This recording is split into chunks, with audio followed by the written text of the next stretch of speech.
History remembers the names of kings and emperors, of men born into palaces and crowned in gold. But this is not their story. This is the story of a boy who began life with nothing, no title, no kingdom, not even safety. He came into a world that wanted him dead before he could walk, and yet in less than 25 years, he would unite warring tribes, shatter ancient empires, and command the largest land empire the world had ever seen. To his enemies, he was a demon in human form. To his people, he was father, the shepherd who tamed the chaos of the steppe. The Mongolian steppe was not a place for the weak. Endless grasslands stretched beneath a sky so wide it seemed to crush the earth. Winters were long and merciless, summers dry and scorching. Food was never guaranteed. Every clan fought for survival, and every rival was a potential enemy. There were no stone walls, no great cities, only the wind, the horses, and the constant threat of violence. In this world, strength was not measured by wealth, but by how long you could keep your family alive. It was here, in this brutal, unforgiving land, that Temüjin was born. His father, Usige, was the chief of a small but proud clan. His mother, Ayalin, was a woman of iron resolve. Yet for all their pride, they were just one clan among hundreds. A single enemy's poisoned cup or a single arrow could erase them from the earth, and the world would soon test them. He was not destined for greatness, not in the way princes are groomed from birth, nor in the way kingdoms are inherited. Greatness for Temüjin was not a gift. It was something he would have to fight for, bleed for, and, in the process, become something the world had never seen before. His journey would be one of betrayal by blood, of alliances forged in the ashes of slaughter, and of learning to command not just men, but the fear in their hearts. But before the conquests, before the banners of the Mongols rose against China, Persia, and beyond, there was only a boy, abandoned on the steppe, clutching a bow that was too big for his hands, staring at a horizon that promised only hunger. The man who would command millions began his life with nothing but his name, and a hunger that no food could satisfy. So how does it happen? How does a boy who should have died in obscurity rise to become the most feared man of his age? How does a child with no kingdom end up ruling more land than any empire before or since? This is not the story you've heard in classroom. This is the real story of the winters that nearly killed him, the betrayals that forged his iron will, and the impossible odds he faced before a single battle was ever fought. And make no mistake, the price of his ambition was not paid in gold. Stay with me, because before you can understand how Temüjin became Genghis Khan, you must first understand the world that tried to destroy him. This is the untold story of Temüjin, the boy who became Genghis Khan. The Mongolian steppe was not simply a place, it was a test of endurance written into the land itself. A boundless ocean of grass stretched in every direction, rippling under a sky so vast it seemed to crush the earth. In winter, the steppe became a graveyard of ice. Temperatures plunged far below freezing, winds screamed like wolves, and the snow buried everything in silence. In summer, that same wind turned dry and biting, whipping clouds of dust across the plains. There were no fortresses here, no stone cities to shield the weak. The people of the steppe lived in felt-covered gurs, moving with their herds to wherever grass and water could be found. Their wealth was not counted in gold or land, but in horses, livestock, and the loyalty of kin. But loyalty was fragile. Alliances could dissolve overnight, blood oaths could be broken by ambition, and mercy was seen not as virtue but as weakness. It was into this ruthless world in 1162 that a child named Temüjin was born. His father, Usige, was a respected chieftain of the Borjigin clan, known for his skill in diplomacy and war.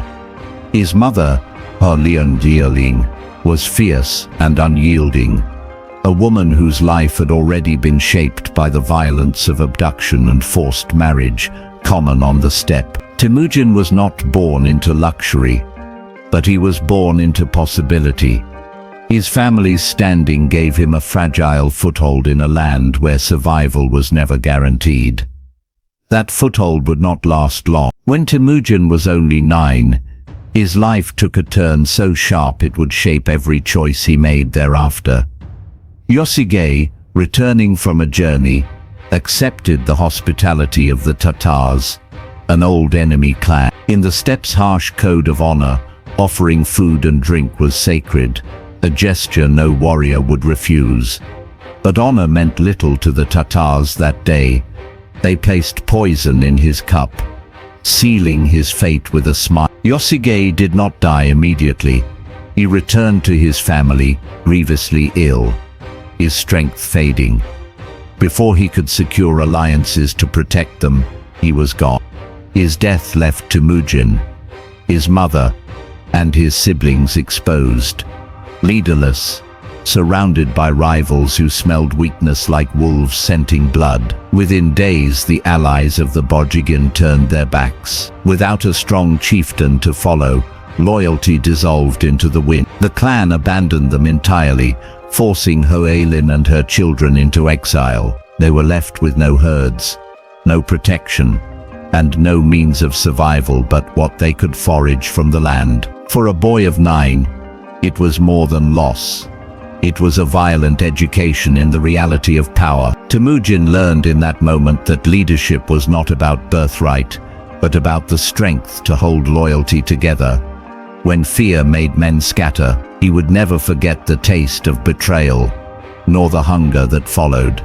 Exile on the steppe was a slow death for most. Hoelin, driven by sheer will, kept her children alive by scavenging, digging roots from frozen earth, trapping marmots and gathering berries in the brief summer. At night, the cold gnawed at their bones, and every shadow on the horizon could mean a raiding party.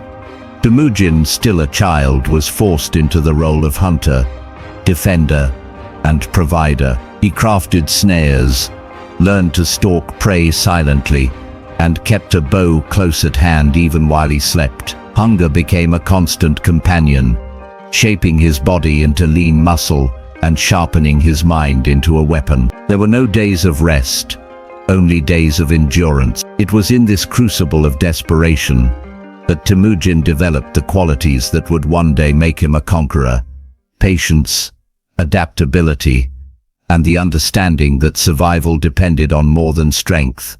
It depended on controlling the loyalty and fear of others. He also learned the darker truth of the steppe. Mercy was a luxury you could not afford. Every rival was a potential executioner, every stranger a possible ally or a deadly threat. And yet, amidst this brutality, something unshakable formed within him: the conviction that no one, no matter their birth, should have the power to condemn his family to such misery again. That conviction would become the foundation of his rise. But before he could rise, he would be tested again, and this time it would be at the hands of his own blood. By his early teens, Temüjin had already learned to live like a wolf, wary, hungry, and watchful. But on the steppe, danger did not always come galloping over the horizon with banners flying.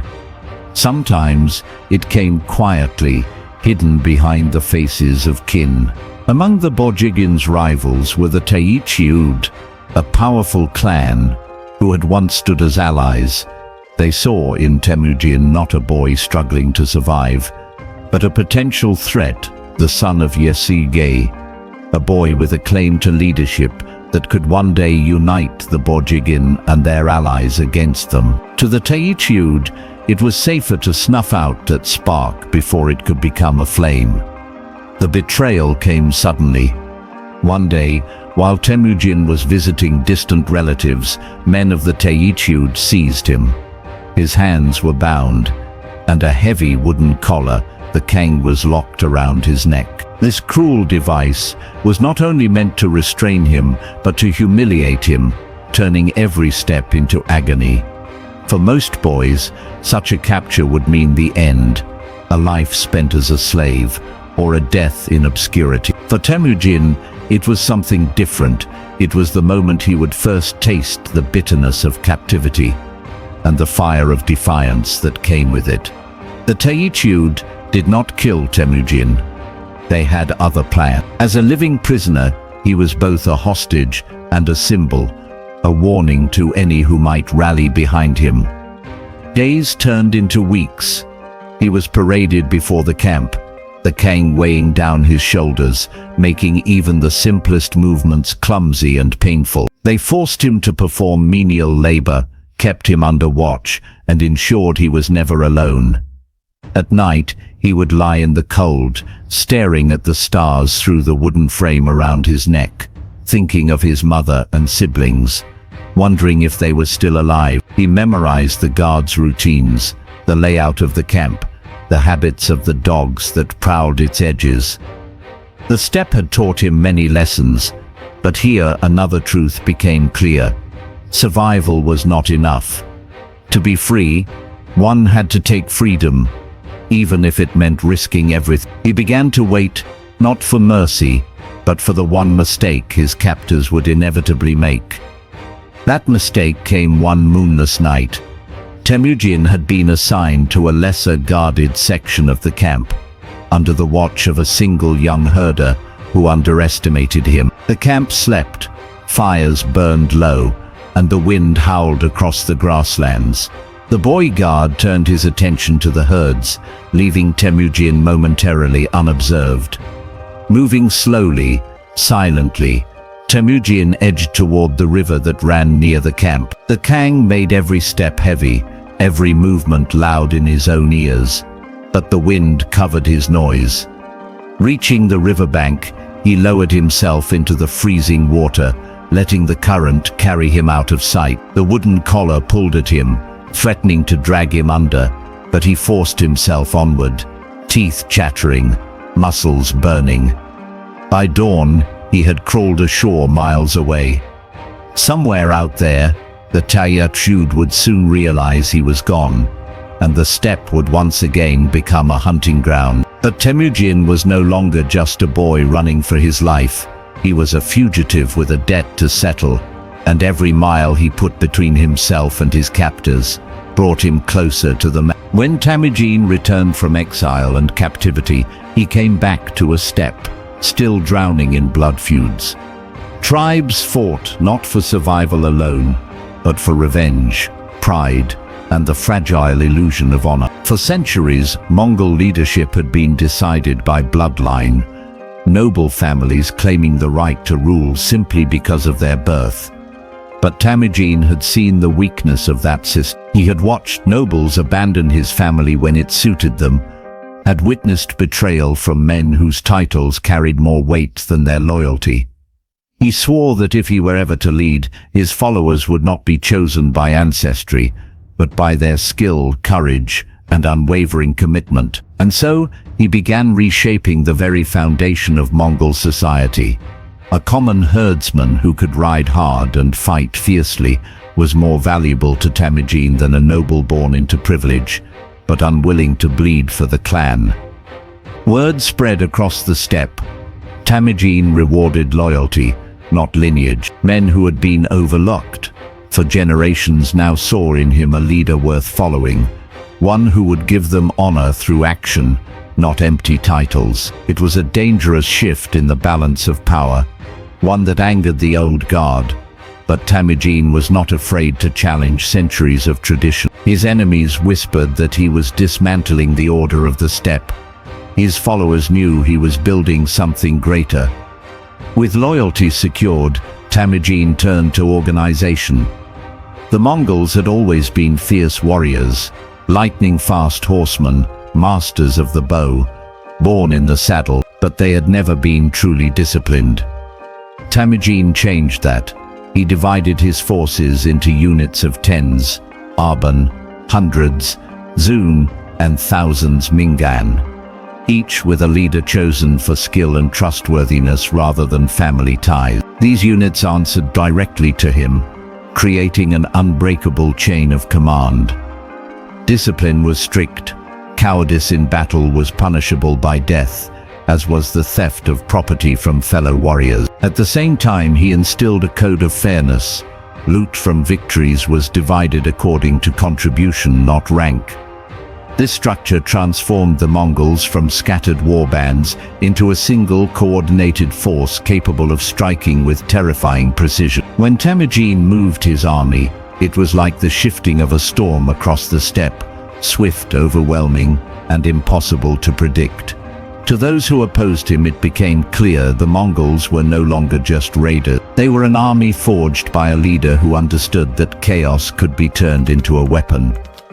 By the dawn of the 13th century, Temüjin's influence was unmatched. He had drawn once rival tribes under his banner through a mixture of diplomacy and ruthless intimidation, promising protection to those who pledged loyalty and destruction to those who refused. Steppe politics, once a web of fragile alliances, had become a single thread that ran through his hands. In 1206, the tribes gathered for a great Kurultai, a grand assembly on the open plain. Warriors stood in ranks that stretched toward the horizon, banners whipping in the wind, the air charged with anticipation. At the center, Temüjin dismounted, walking among his men, no longer just the boy who had once been abandoned to die, but the leader who had bound the steppe together. When the vote was called, it was unanimous. Before the eyes of the gathered nation, he was proclaimed Genghis Khan, universal ruler. The sound of thousands of voices shouting his new name rolled like thunder across the plain. In that moment, he no longer commanded a single tribe or even a coalition. He commanded a nation, and as the wind carried the echo of their voices, Genghis Khan lifted his gaze beyond the horizon, to lands and empires that had never imagined a threat could come from the empty grassland. His rise was complete, but the world had yet to see what his ambition would unleash. From the windswept steppe, a single man now commanded the loyalty of the Mongol nation and set his sights beyond the horizon. The year was 1207, and the Mongol nation, newly united under Genghis Khan, faced its first true test beyond the steppe.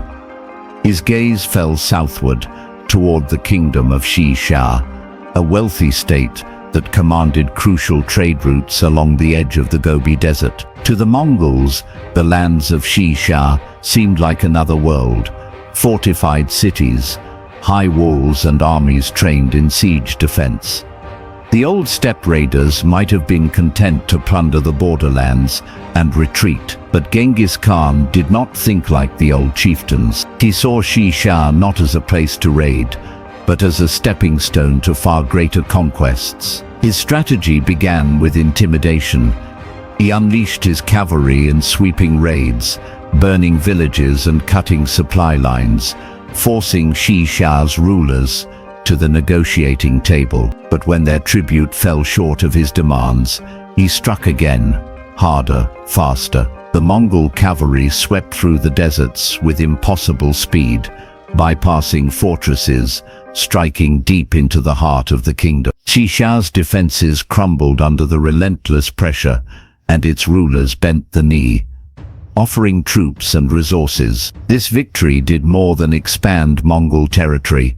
It proved to his warriors that they could defeat the walled kingdoms they had once believed untouchable. With Xisha subdued, Genghis Khan turned to the far greater challenge of the Jin dynasty, a vast empire in northern China, rich in resources and heavily fortified. The Jin fielded armies many times larger than the Mongols, but Genghis understood a truth that would define his campaigns. Numbers mean nothing if they cannot be moved as one. The Mongols struck with precision, drawing the Jin into open battle where their cavalry ruled supreme. He employed one of his deadliest tactics, the feigned retreat. Mongol riders would charge, loose a volley of arrows, then appear to break and flee. The Jin, convinced of victory, would give chase, only to be lured into an ambush where hidden Mongol forces closed in from all sides. This blend of speed, deception,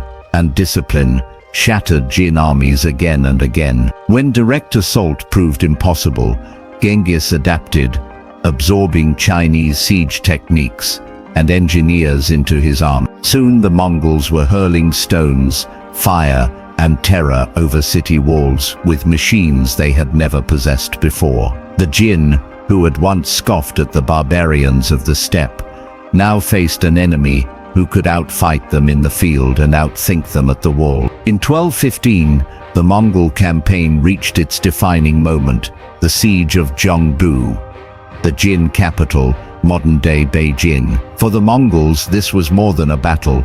It was a declaration to the known world. Months of relentless siege tightened around the city like a noose. Famine gripped the streets. Corpses piled at the gates, and still the defenders resisted. But Genghis Khan's patience was as deadly as his speed. He ordered constant harassment, cutting off all supplies, driving the citizens to desperation. When the final assault came, it was swift and merciless. The walls fell, the city burned, and the Jin dynasty's heartland lay open to Mongol control. To the people of Zhongdu, it was the end of an era. To the outside world, it was a shockwave, as if Rome itself had fallen again. Genghis Khan had not only defeated one of the most powerful empires of the East, he had proven that no wall was high enough, no army large enough, to stop the storm of the steppe. To some, he was a liberator. To others, a storm. By the early 1220s, Genghis Khan's name carried across continents like the roll of distant thunder, from the icy coasts of the Pacific Ocean to the wind-swept shores of the Caspian Sea. His empire stretched over a landmass the world had never seen, unified under one ruler. The great caravan routes of the Silk Road now ran through Mongol lands, guarded by his riders and taxed under his laws. His warriors were not merely fighters anymore. They were the veins through which the lifeblood of Eurasia flowed. And with power came diplomacy. Genghis understood that the sword could win battles, but alliances could secure empires. He sent envoys far beyond his borders, bearing gifts, treaties and letters of trade to kingdoms and caliphates in the Islamic world. To some rulers, his offers were laced with promises of wealth and protection. To others, they were thinly veiled warnings: accept friendship now or face the storm later. It was one such diplomatic mission that would set the stage for one of the most devastating campaigns in human history. In 1218, Genghis sent a caravan of envoys and merchants to the Khwarezm Empire, a vast and wealthy state stretching across Persia and Central Asia. The mission's purpose was clear: establish formal trade relations, perhaps even a political alliance. But what happened next shocked even the Mongol. The governor of the border city of Atrar accused the Mongol envoys of spying, a claim steeped in arrogance and mistrust. Instead of returning them, he had them executed. One survivor made it back to the Khan, his tale of betrayal igniting a fury that would consume an empire. Genghis demanded justice, sending a second mission directly to the Shah of Khwarezm. The Shah's response was an act of defiance that sealed his fate. He had one of the Mongol ambassadors beheaded and the others mutilated. In the steppe tradition, envoys were sacred. Killing them was not merely an insult, it was a declaration of war.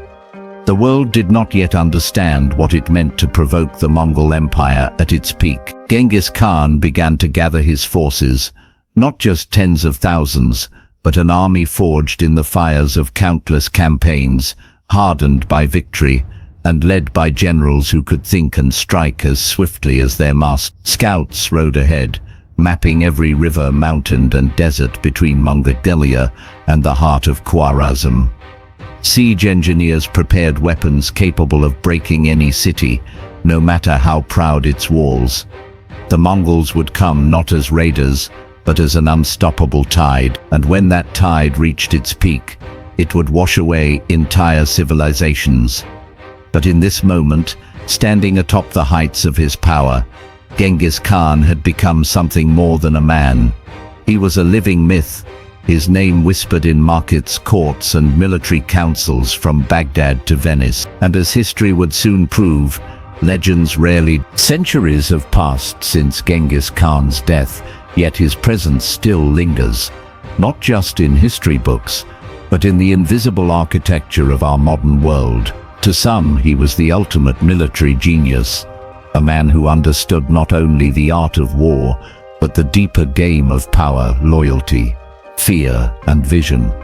His campaigns were masterpieces of timing and deception. He turned scattered nomads into an unstoppable war machine, then aimed that machine at the richest civilizations of his age. But alongside the brilliance came brutality. Cities that resisted him often ceased to exist, their people slaughtered or scattered, their names erased from maps. To his enemies, he was not a man, but a natural disaster, an earthquake in human form. And yet to his followers, he was a father who gave them purpose, land, and laws that outlived him. Beyond conquest, Genghis Khan left behind something that still resonates today: connection. By uniting such vast territories under one rule, he revitalized ancient trade routes like the Silk Road. Caravans could now travel from China to the Middle East with unprecedented safety, carrying not just goods but ideas, technologies, and cultures. Gunpowder, paper currency, medical knowledge, and even culinary traditions crossed continents under Mongol protection. Historians argue that in a strange twist, the man known for destruction also became an accidental architect of globalization. But this connectivity came at a terrible cost. Countless lives lost, cities burned, and empires broken. His empire was a bridge built from bones, and the world walked across it. The winds still howl across the Mongolian steppe, sweeping over the same endless grasslands that shaped a boy named Temüjin into the man the world would call Genghis Khan. His journey was not a straight path to glory. It was a gauntlet of betrayal, loss, and impossible choices, and yet he refused to break. Every setback hardened him, every betrayal sharpened his resolve, every victory pushed him closer to the impossible. But here's the question that lingers long after the battles are over.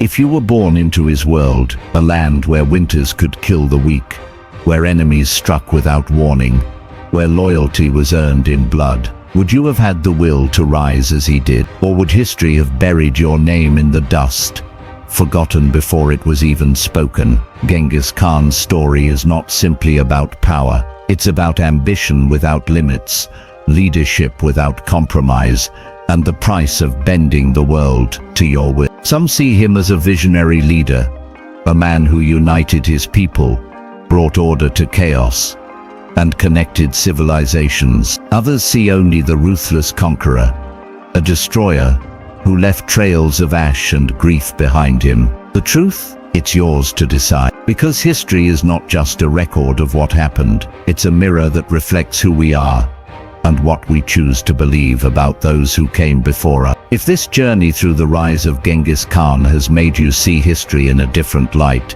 then let's keep exploring the shadows and brilliance of the past together. Subscribe for more epic tales of history's greatest figures, stories that reveal the ambition, flaws, and triumphs of those who shaped our world. Comment below, was Genghis Khan a visionary leader or a ruthless conqueror? Your perspective is part of the story. And don't forget to like and share, so these stories remain alive, carried on the wind, just as they were on the steppes, long before the world had met.